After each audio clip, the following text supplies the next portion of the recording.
So I can't tell if this is written with irony or not. But let's have a look. 10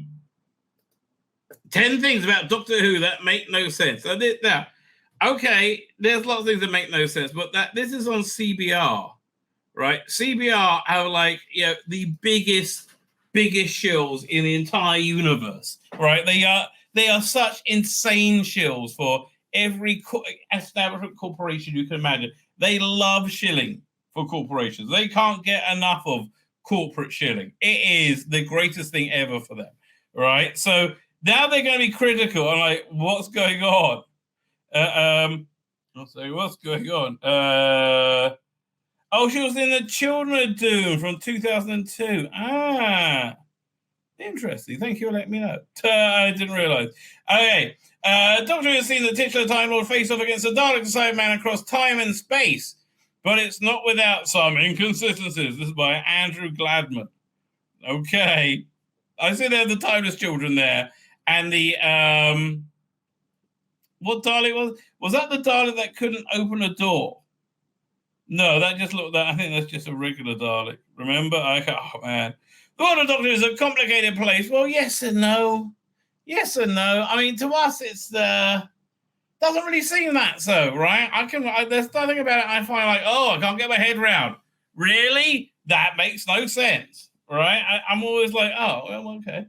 I was even could work out. I mean, I was all Jodie, obviously, but I can even work out unit dating, with Modern Undead, right? There's lots of ways in the headcanon to get around these like weird little things, right?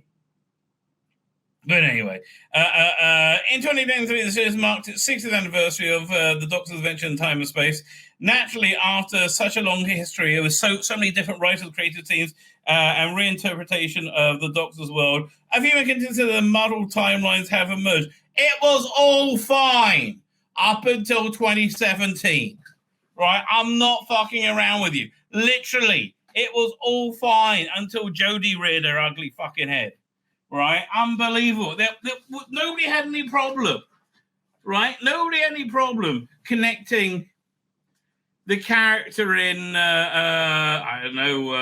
Midnight to the same character in Talons of Weng-Chiang.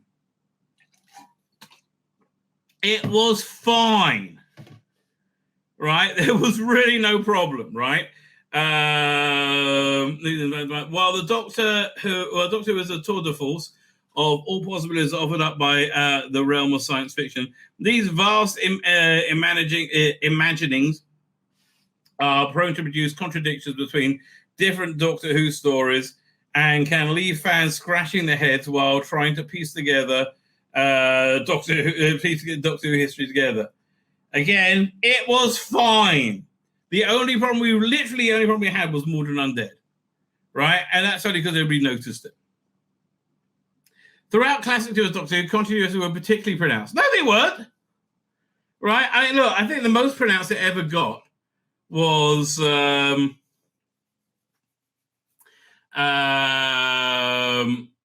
Deadly Assassin, when the Time Lords were presented very differently than they were presented in, Three Doctors, for example. Right? I think people are really pissed off about that. But I don't know. I mean, rejuvenation, regeneration. Particularly pronounced as little record was kept of early episodes with tapes of many original stories being wiped and reused. Well, okay, that's true, but I don't think that's why. Okay, whatever. Preserved episodes were not repeated either, giving the writers and production team harder tasks when it came to maintaining continuity. Again, none of this was a problem. Nobody had any problem doing this, right? It was fine, right? Until Jodie waddled in. Even the modern era Doctor was subject to more scrutiny there from fans than ever before. As such, the modern era has seen its fair share of content. Okay, let's see what you're saying. Cybermen have more than one origin. Well, that is actually explained. One theory of it is in the Cyber book, right, where they give you a history of a cyber origin, right, where essentially you have alternate races of Cybermen have broken off. There's several different strands of Cybermen, which explains for all the different types, right? What? They're saying Tomb of the Cybermen was the origin story? No, it's not. Okay, 10th Planet, that was an origin story of sorts, right? Rise of the Cybermen, well, that's from in a different universe, world, and time, and different batch of Cybermen. This guy's a fucking moron! Oh, Cybermen more than one origin. Fine, let's have you explain. What's confusing you, darling? The Cybermen first appeared in the Doctor in the first Doctor final story, The 10th Planet. They were quickly established themselves as a core part of Doctor Who mythos, returning to menace the second Doctor from the start at the very next season in the Tomb of the Cybermen. However, the origins seem to have changed, and with each appearance. No, they just upgraded the costume. Ding-a-ling. The origins didn't change. They were, they're from Telos, right? So there was, the theory was that there was a, one second, let me find the book. Again, this is why I keep all this shit. Right? This is exactly why. Make me stand up. That's what I'm annoyed about more than anything else. There you go, fine. Bit of Andrew Skilleter gorgeousness. Written by David Banks. Really? He wrote this? He didn't he wasn't ghost written by anybody as well? Like David Banks and Gary Russell? No, just David Banks. Okay, 1 second. Let me find this one. Here we go. Look, firstly, freaking gorgeous book, this, right? Oh, there's Andrew Skilleter. Oh, freaking gorgeous. And there's like lots of beautiful illustrations all the way through this. Yeah, 1 second. Like, for example, I love this book, right? Absolutely adore it. But here, right. Here, 1 second. Let me take a picture with my phone, and then I'll be able to put it on screen. Right, the proliferation here. Again, this isn't really hard to work out. That's it. Camera. And try to get rid of the shadow. Doink. Okay, fine. Let me share the screen.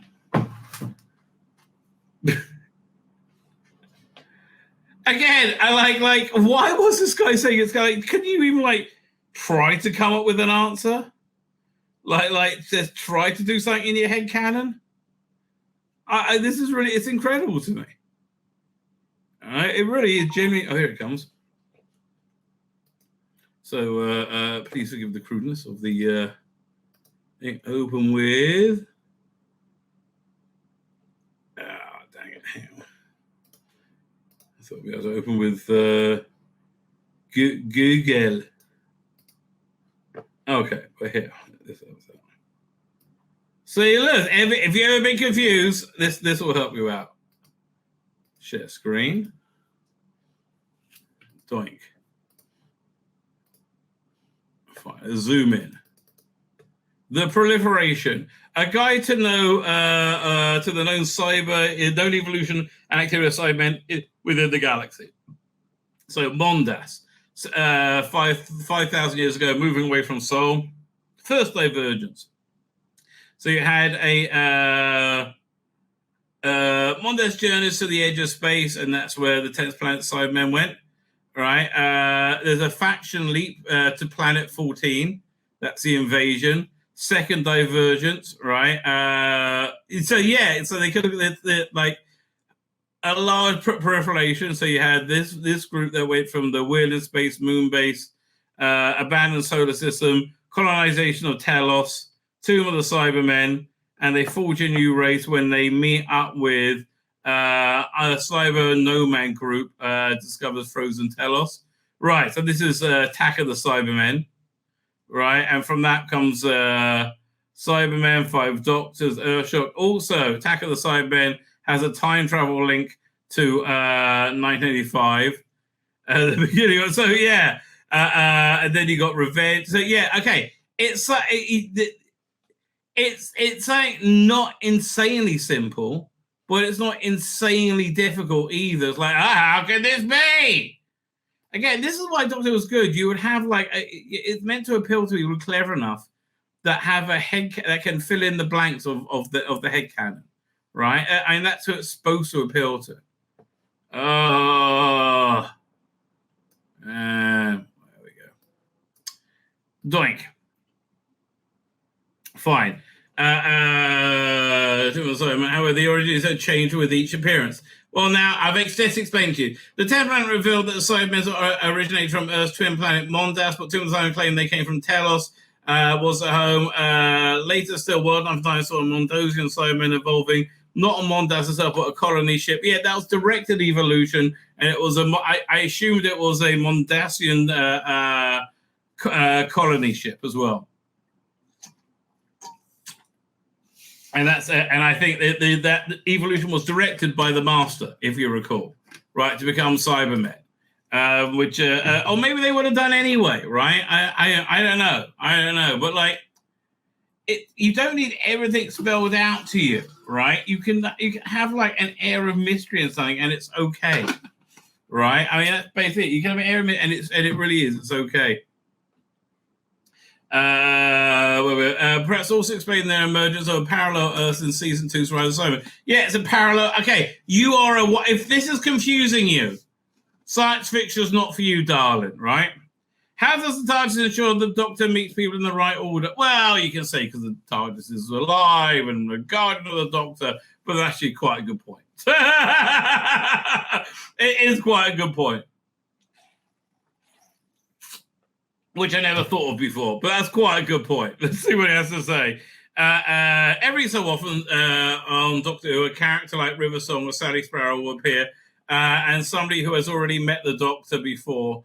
The Doctor has met them due to the nature of the travel zone. However, these characters seem to have been the exceptions in the Doctor's interactions with people. They meet not the rule. Yeah, I get. Yeah, it was. That's very much a case. In fact, if you rewatch the Matt Smith era, it's essentially to be able to tell a story that way. But it's got to be a multi-year story, right? Given the Doctor travels sometimes in a seemingly random order, and he always has a little control of the stars, it will be reasonable to expect that their reunions with old friends. And then, I mean, yeah, it's a good point. Like, for example, how did he Doctor stumble into unit like with the android invasion, and then again did you see Caesar Death was after that? Caesar Doom was after that? I know. And then what was it? What's the next time? Well, anyway, basically takes him there in chronological order.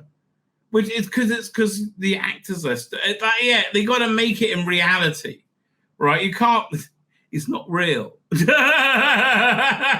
fine. Doctor has met time traveling enemies such as the Master of the Daleks, even reunited with friends such as Brigadier and Captain Jack Harkness. Their timelines always have conveniently aligned. That's a good point, right? The developments of Daleks and Skaro. What's confusing you? What, trying to reconcile the Daleks with Genesis of the Daleks? What's the problem? Right? Like, genuinely, what's the problem? The Genesis of the Daleks is a prequel to the Daleks, right? It's about a couple of years earlier. Daleks made the debut in the second serial, the Daleks, and so William Hartnell's first Doctor and his companions traveling to Skaro, the world ravaged by Neutronic War. In the wake of the war, the Dulls, one of the two warring species, had retreated into their metal city. Okay, so you have the Dulls and the Thals. I don't really put that into. Well, there's several different answers for that. There was in the very, very good Big Finish series, I Davros, right? The Dulls were a third race on Skaro.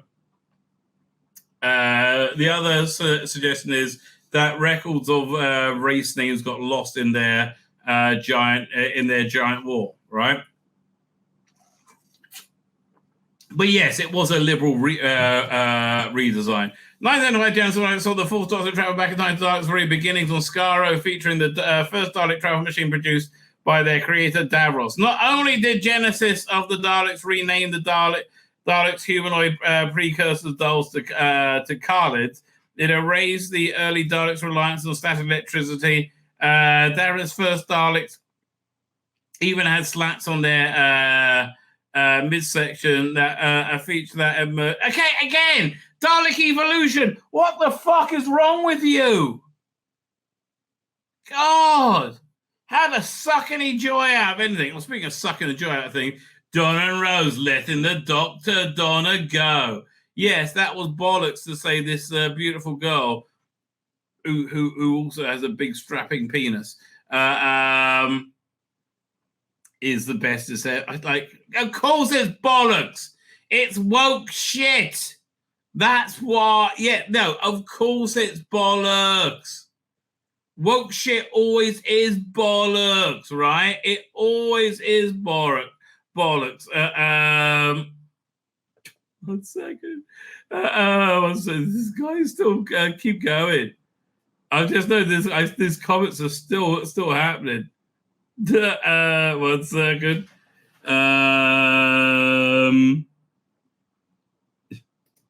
I bet.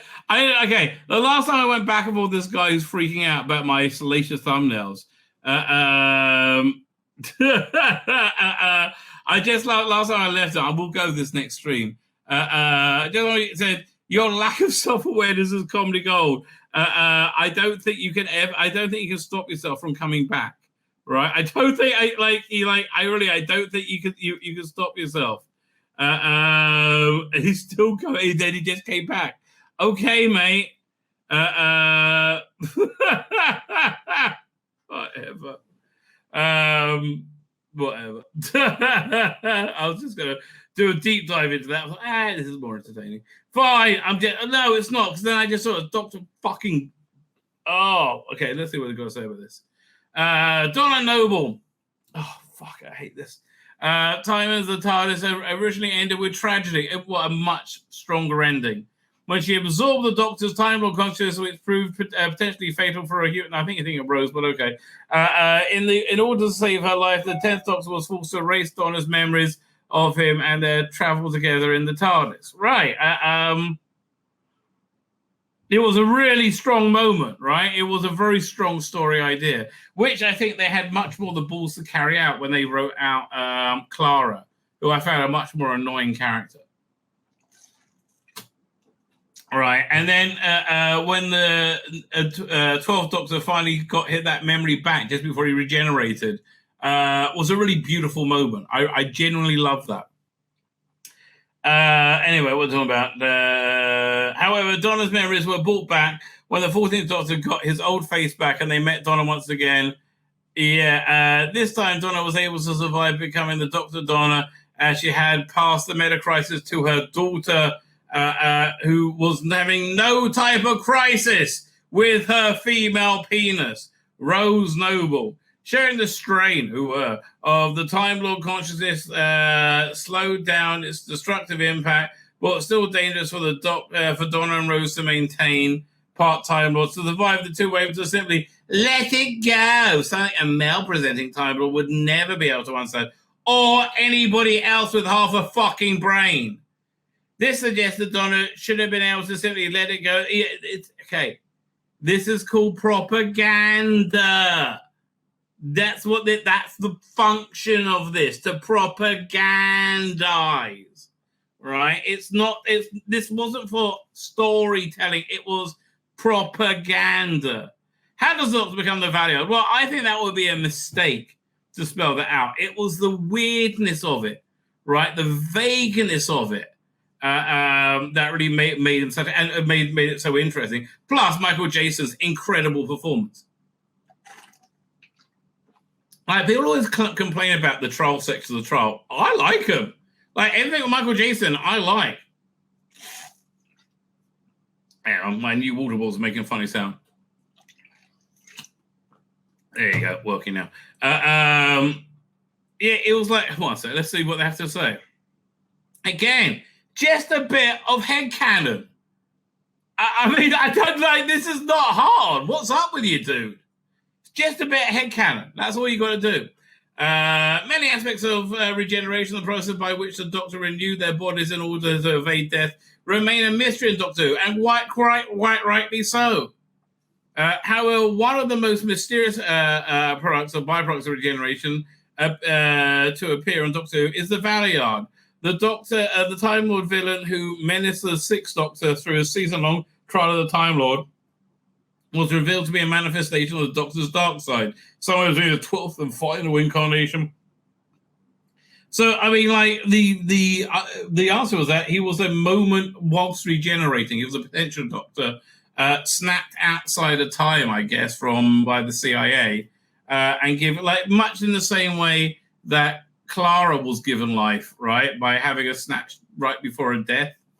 The Master confirmed the Valeyard's true nature, saying he was created in the Doctor's future, somewhere between Doctor's 12th and final incarnations.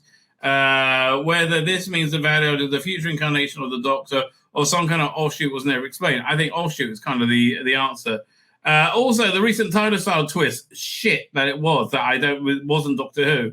Reading the Doctor has lived many more than the previous lives and previous thought. It's not clear whether the Valeyard fits into that. Okay, forget the timeless child, right? I mean, I know Russell T Davies is doing whatever he can to make you not forget it, right? Time Lord's control over regeneration. Well, the Doctor has less control. Was always the thing, right? Because he was, running around doing doctory shit as the Doctor, not being like, going to hospital. I guess it's different. It's a difference between like a home birth, right, and a hospital birth. So, which could be a bit more chaotic, right? Doctor Who process of regeneration seems to be to alternate impersonation between entirely random over which the Doctor has a degree of control. Well, does the Doctor have a degree of control when he certainly not the first time. Second time, it wasn't regeneration. It was a full regeneration. From 3 to 4, no, had no control over that. From 4 to 5, no. 5 to 6, you can start to from 5 to 6. You can start to see how the final moments of a previous Doctor defines the next Doctor, right? And which is an idea that's got bigger and bigger. So, like, you can understand. Let's say you had the Doctor poisoned and dying, right, and having to fight to survive, and that's why you get like the much more combative fighting Sixth Doctor, and then the much more Machiavellian Seventh Doctor, all right, and then like an Eighth Doctor that wants to like wants to just go and have fun rather than being like a master chess player on a million galactic chessboards. Right, which is I think really defines the Eighth Doctor. Fine, but we're talking about regenerations. You can see from between 9 and 10, right? It's all about getting over his post-traumatic stress, right? And also like mirroring Rose because that's why he got his London accent. And then, so I don't know. Does he have control over it? Never. I can't think of one regeneration where he had control over it. What are you talking about? 4 to 5, no. 5 to 6, no. 6 to 7, no. 7 to 8, no. 8 to War Doctor, no. I mean, that's one that at least the system of Khan had control over. That's the most directed has ever been. War Doctor to 9, no, it just happened. 9 to 10, didn't seem to be able to control it. 10 to 11, no. 11 to 12, no. Okay, no. Okay, fine. I've just been through all of them, and you're wrong about all of them, right? If you're talking about Romana, though. That's the way Time Lords are supposed to be able to regenerate. Here's the thing. The difference between Doctor Who and Star Trek is this. In Star Trek, everybody on the Starship Enterprise is the top of their class. They're the number one of number one, right? They fought through the academy to get to that high spot, right? So that's like Doctor Who kind of like thumbs his nose at academia and authority. He's like, well, it seems as being somewhat silly and reductive. Anyway, fine. So Time Lord's process really seems to alternate in the. So that's why it's okay for the Doctor not to be good at something. Improvisation between being entirely random or something over which the Time Lords have a degree of control. Typically, the Doctor has been shown to have no knowledge of what face are going to end up with them post-regeneration. Sister of the Card even told the Eighth Doctor that elixirs elevated the Time Lord science so that regeneration process could no longer be random. Yeah, I know. We all saw this, right? However, the 12th Doctor and 14th, who gives a shit about the 14th Doctor? Were familiar faces. I mean, sort of. They just wanted Peter Capaldi back. I mean, I hate to be like why do they want the Kamika's face, or whatever it is? Just some bullshit. Who cares? It's just explaining him being in living memory in Doctor Who, right? They never explained Colin Baker. People thought, a regenerating Doctor was going to smash into Maxwell and they'll fuse, right? When he was going to become the Doctor. Well, that's at the time. Time Lord regeneration seems to alternate the president. Okay, fine. Typically, Doctors being shown to have no knowledge of this. This will come back lectures, no longer random. However, the 12th and 14th Doctor wore familiar faces. While they didn't choose these faces, their subconscious reasoning was eventually made clear in both cases. When Mel's was regenerating in the River Song, she claimed to be focusing on dress size, suggesting that she could be influencing the body. Previously in Destiny of the Daleks, the Doctor's Time Lord companion Romana was seen not only regenerating well, but even trying on different bodies before settling on the one she covered the copy of Lady Astra. And again, it was a joke. Fuck me. I think that's entirely accurate. Really? Yeah, I know. Remus only appeared once despite multiple time fractures. Yeah, I know. Well, you can say everything before classic Who. Everything before, as in modern Who, or when the Time Lords were around, there was no Reapers. All right? Let's see what they have to say. Where else would they have appeared since then? First season 2001 revival made the point of demonstrating the limitation time travel. Again, this is such a great example. Paul Cornell, douchebag of a human being, fantastic Doctor Who writer, right? In the episode Father's Day, Rose asked to take her back in time the day that her father died so she could be with him, finding herself unable to stand by and watch him die. However, Rose saved her father's life and created a paradox, inadvertently summoning the Reapers. I really, this episode is stunning, right? It really, I forgot how good this was. Oh God, if you did not play it. I'm like, why did I get that preview? God help us. Reapers said to be creatures from the outside of the time vortex that able to enter points where the time was damaged, devouring everything in order to sterilize the wound. The Doctor said, therefore, before the Time War, the Time Lords had kept the Reapers at bay. Despite this, in subsequent episodes, which time was damaged, such as the Waters of Mars, and the Wedding River Song, there was no sign of Reapers, reduced them to a one-time threat. Yeah, mate. There are many scary. What about Vortisaurs? We haven't seen them recently. That was in Paul McGann's first Big Finish season. The Future Doctor Police Box TARDIS. So many. One of the stupid things about this, it was buried, right? And because they wanted to have the big dramatic moment of Jodie Whittaker digging up the police box. Like, what does this mean? And then they couldn't work out about getting into it, to teleport into it. God, I hated it.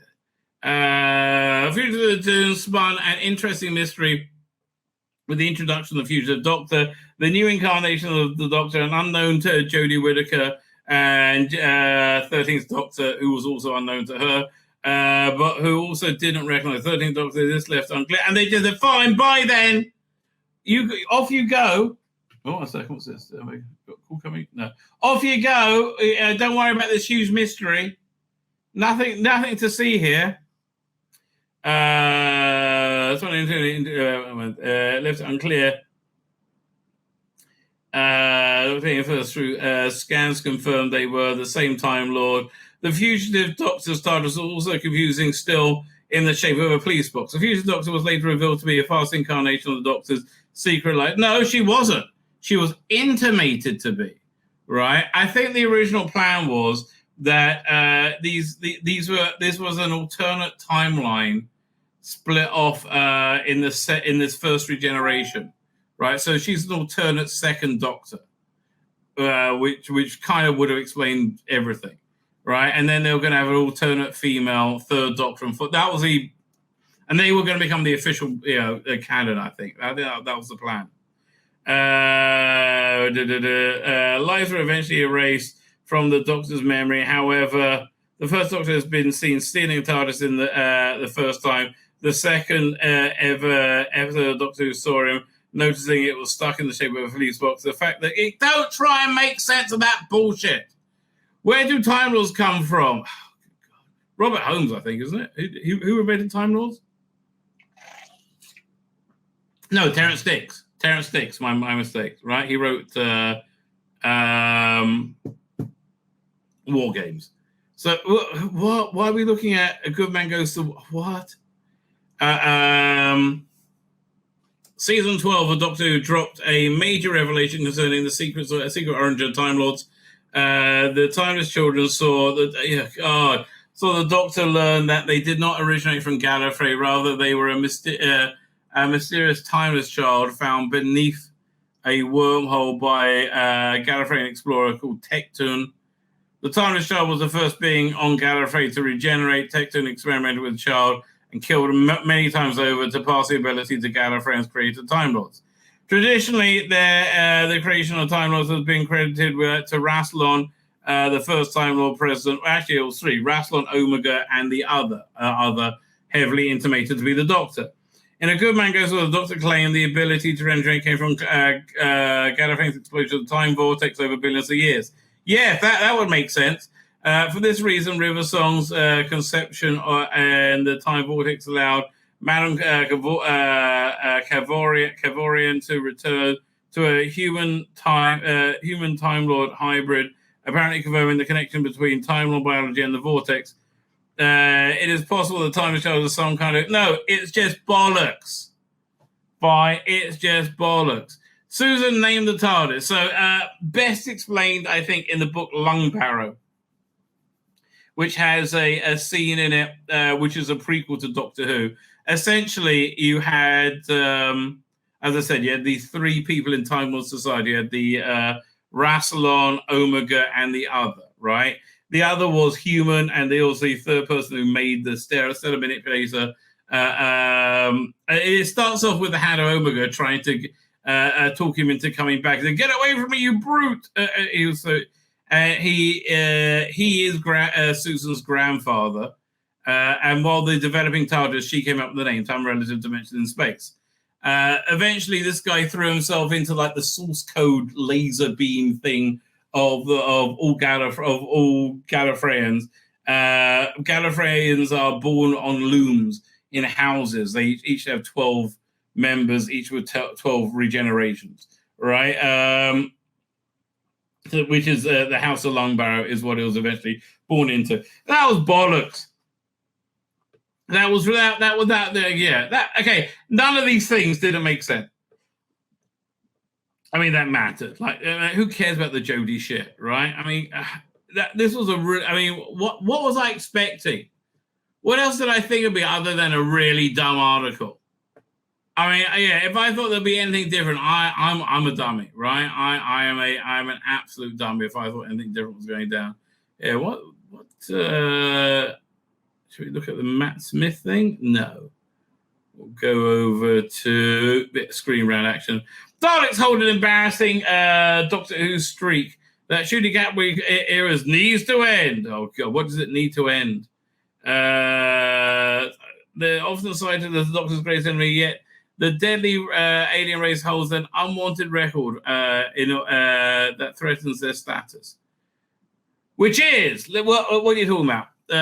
Doctor Who's Daleks are generally considered to be the Doctor's greatest enemy, yet the fearsome aliens hold... Okay, get to your point.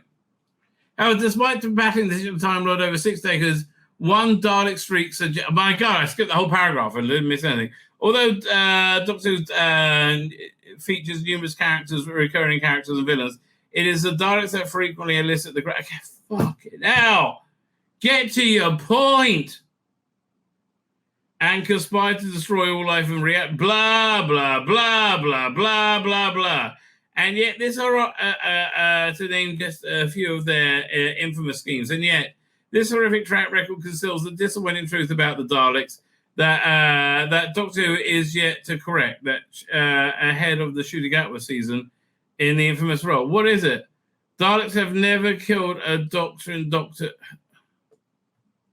Well, of course not.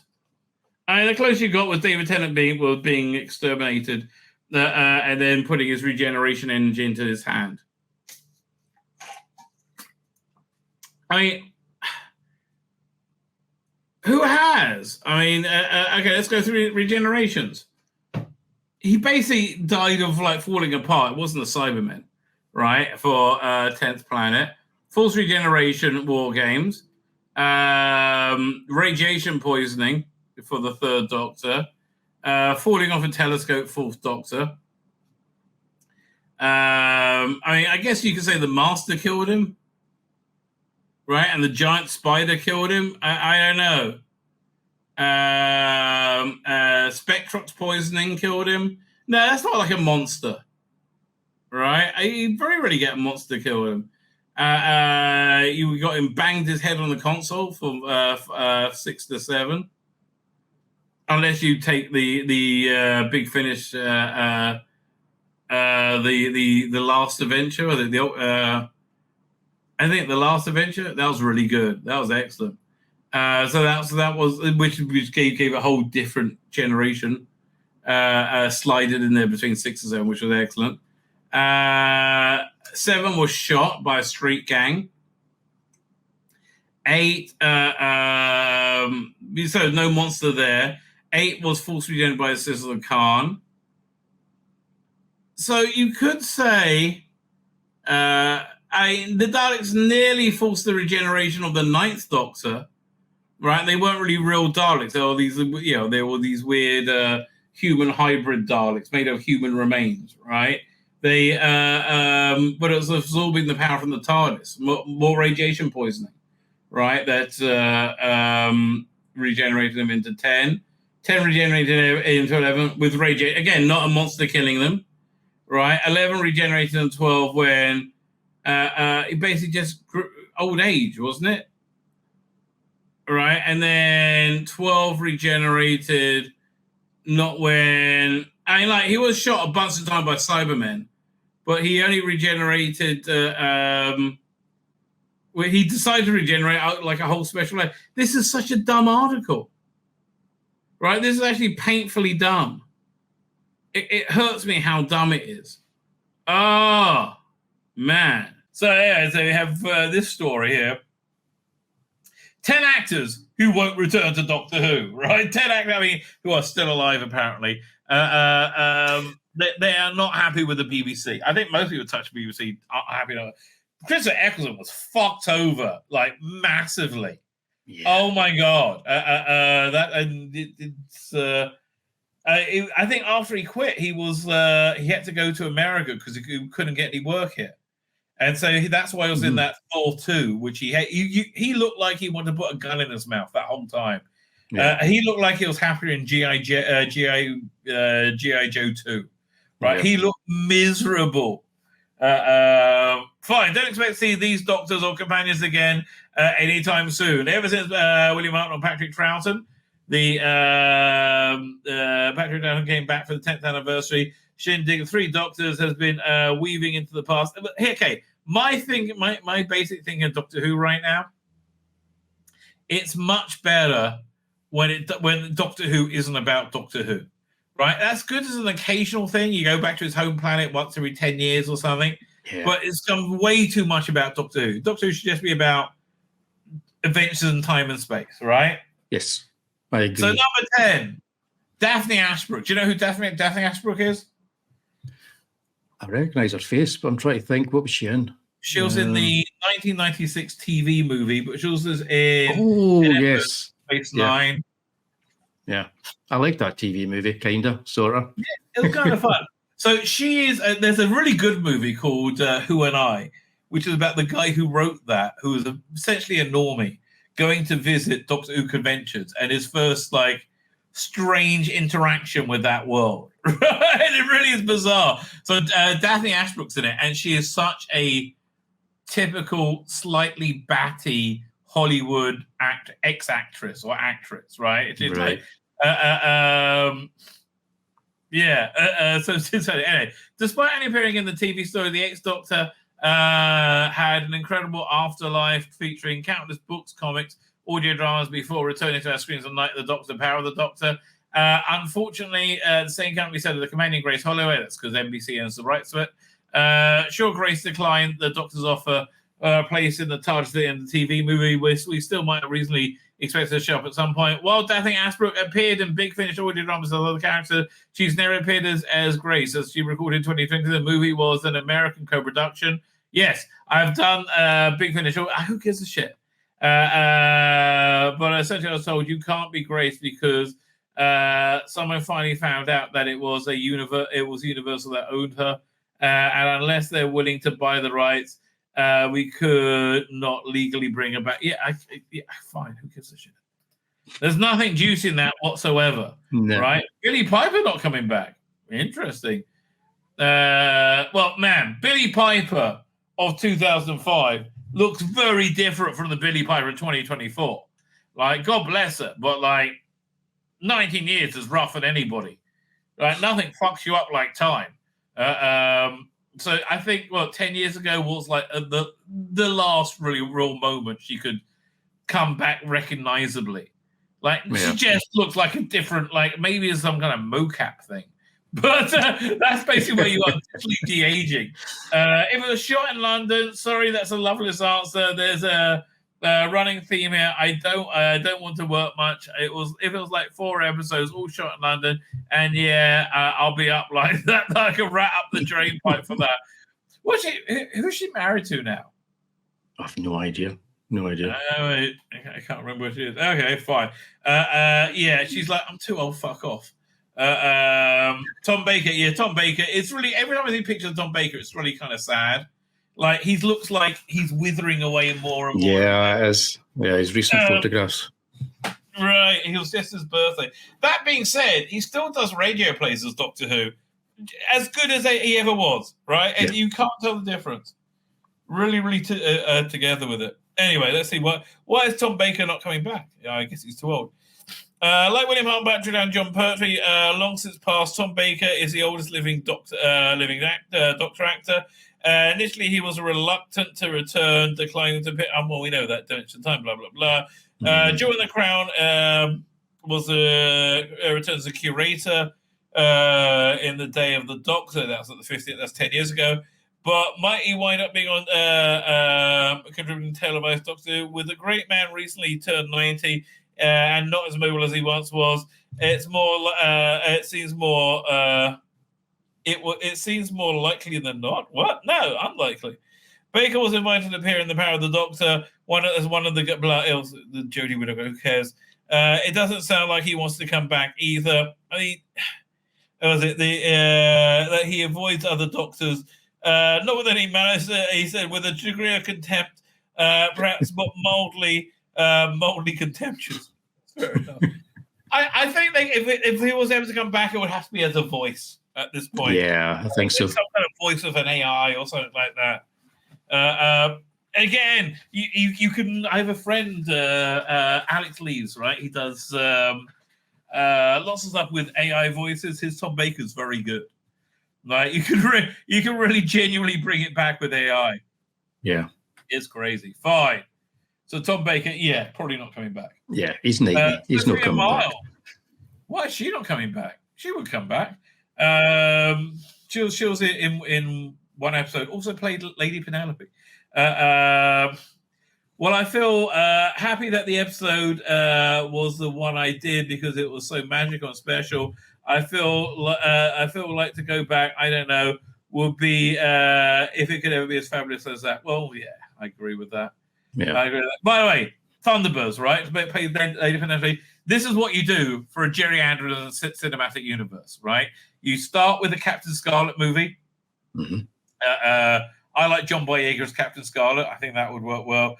Go to a Stingray movie, and then Joe 90. I like the idea of Joe 90. It's called Joe 90 because he only lives 90 days or 90 hours or something like that.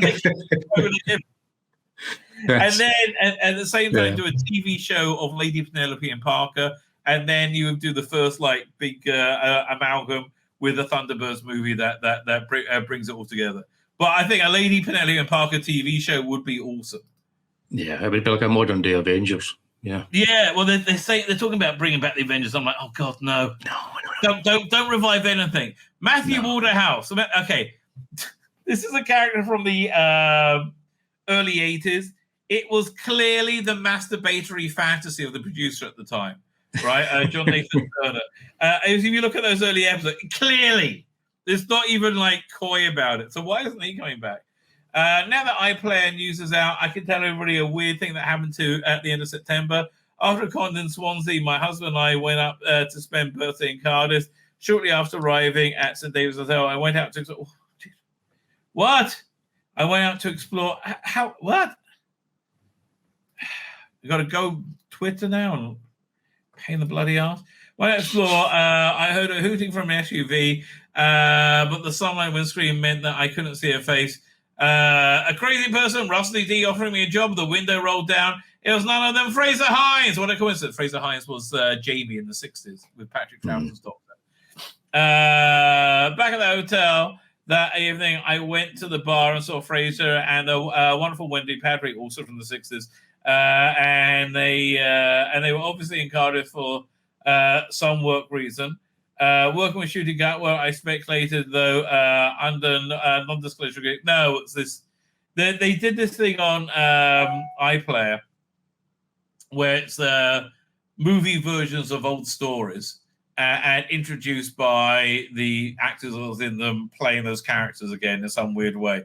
That's why Wendy Padbury and Fraser Hines was in Cardiff.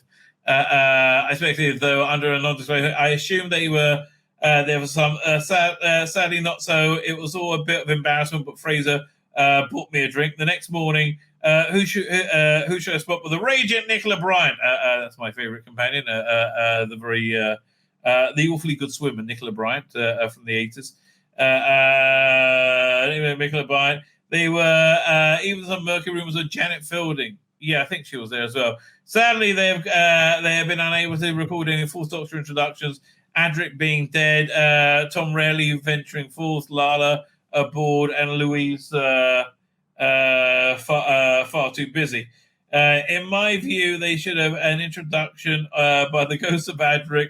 I could have been there to read excerpts from the acclaimed Doctor Who novels. Watchers, bloody hell. Okay, so that's what they're talking about. But what's the story? According so you're saying that they wouldn't have Adric back because he's dead. Fuck me. That's going around the fucking houses, isn't it? Fuck me. Yeah. Oh, really? I thought they were talking that fucking long. But were they not talking? Is it not actors? It's not characters. Surely he could still come back. He could play somebody else. Write it. It's not fucking real. Dumb cunt. Fuck's sake. Oh, Maisie Williams. I'm too successful. Oh, that's another thing on Apple Plus. There's a thing called maybe that's on Apple Plus internationally and in England locally called what's it called? Slow Horses. Oh yeah, that's been recommended to me as well. That's pretty good. There's a lot. Okay, Apple Plus. You got a good month of what? If you're going to veg for a month, Apple Plus, way to go. Next pandemic, Apple Plus. Okay, that's what I'm saying. I'm not going to be working on Doctor again. Sorry. Any week now, then. Yeah. Any week now, then. I'm not going to be working on Doctor again. Everyone's hyping about it. and it was very exciting. But no, I'm not going to return. I have a lot of other really exciting projects lined up instead. Fuck off, nerds, she says, very, very clearly. Not fucking interested. Okay. Anik Wills. She's nearly fucking dead. What the hell? I heard it was quite brief, and I'm glad I stayed and did my brambles instead. Talking about, what was that? Like Ian Potter, blah, blah, blah, as I put a bit of a time. She was invited to appear in a scene, but fine. What was this from? But just couldn't be asked. No. I mean, don't get me wrong. Anik Wills in the day, super fuckable. Married to what's the game? Satin Goff, the celestial toy maker. Michael Goff, right? Yeah. We love a bit, but Christopher Eccleston, no fucking way will he ever return to Doctor Who under any fucking circumstances. That's a strong no.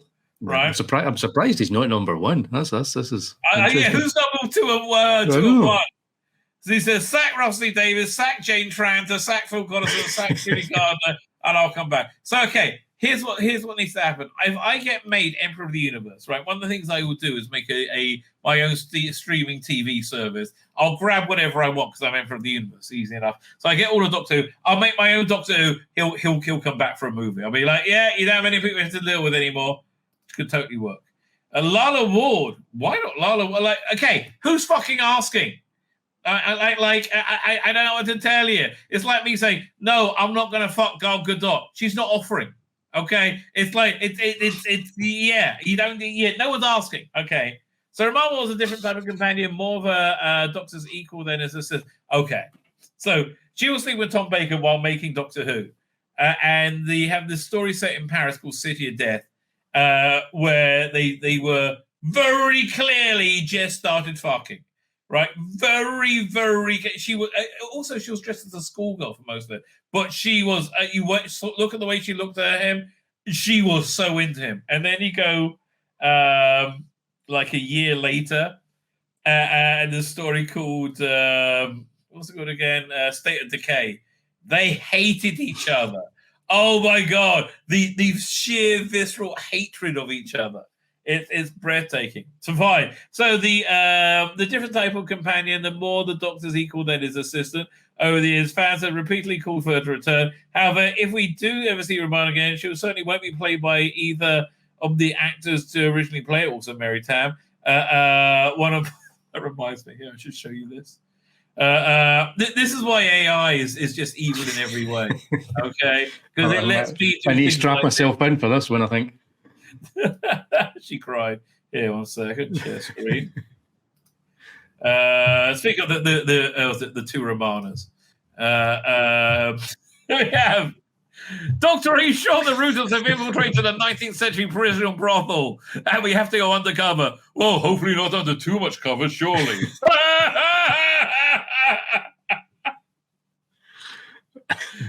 This is why AI is evil.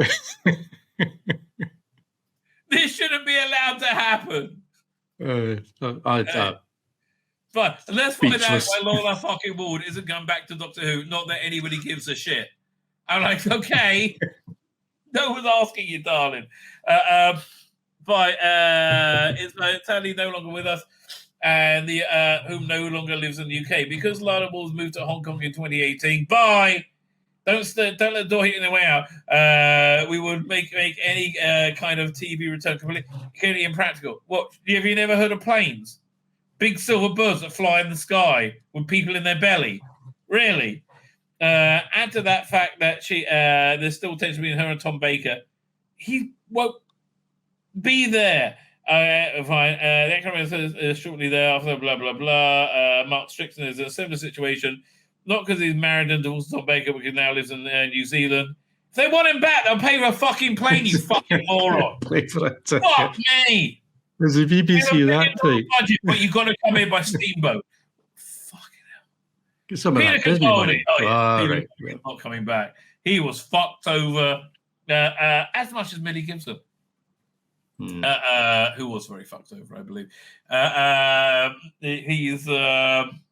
He wanted to go another few years, and I would allow him go another few years. He only just really got started, right? So the arc of his Doctor was his first season was like his first week or 2 weeks being the Doctor, right? The second season was when he felt accomplished as the Doctor, and it was basically at the end of that he was ready to launch into all kinds of incredible ventures. And his third season was him nearly done as a Doctor, like him retired and about to die.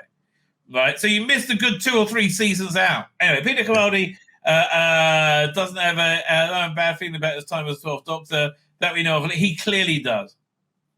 He was a massive Doctor Who fan before he landed the part and doesn't mention it at all now, right? And remains to this day recently describing the 6th anniversary specials as wonderful. He's very political.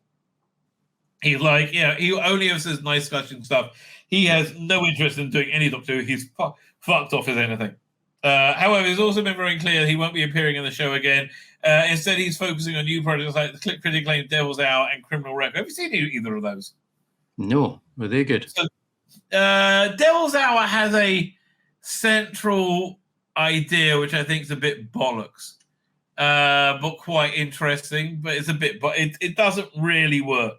I only saw the first episode of Criminal Record, where it's like an average cop drama. Nothing. You know what I did like on Netflix? They did a Luther movie. That was really creepy. Oh right, no, I haven't seen that. I need to check it out. Oh, that's good. Yeah, if you have Netflix, that's worth watching. I'll get that the month after I've got Apple Plus. Yeah. There you go. That's what I do. I jump from one to the other. That's really what you should do. Peter Capaldi says he loves Doctor Who. He affirmed in an interview, "I love Ed in all his forms. But I've sort of done my time and the idea that no, he hates this new iteration of Doctor Who." Right? Here, one second. Let's see if we can find the real quote. He calls it Cosmic Imp. Peter Capaldi, Cosmic Imp, Doctor Who. Let's see if that quote comes up. Wow. Okay. Oh man, that's got to be behind a paywall. No. Look at that. Oh, it looks like it. Yeah, 1 second. Imp. The thought of Doctor is now some kind of cosmic imp. Yeah, there you go. That's him. He admits, you always have to be positive and good-hearted. My default position is probably be a bit more melancholic and reflective, but nobody wants to hear about that stuff when you're a Doctor. I want to be more distant and alien Doctor because I know that's how I remember the first Doctor, William Hartnell, being a kind of being a kid in Glasgow on a dark winter's night, and this strange figure with white hair and slightly irate voice would open up a portal to a magic world. I think that's better. Yeah. The default is now some kind of cosmic imp, which is great, but I wanted to touch that dark winter night. Fine, so on my streaming service, because I'm Emperor of the World, I'll bring him back as well. I'm not sure whether the brand will support that anymore, but that's what I was interested in. Yeah, he says the current Doctor is shit. My name's Tzvi Lebetkin, the Rabbi from another planet. Please like, share, and subscribe, and ring that little bell. Ring the little bell so you're notified when new videos drop.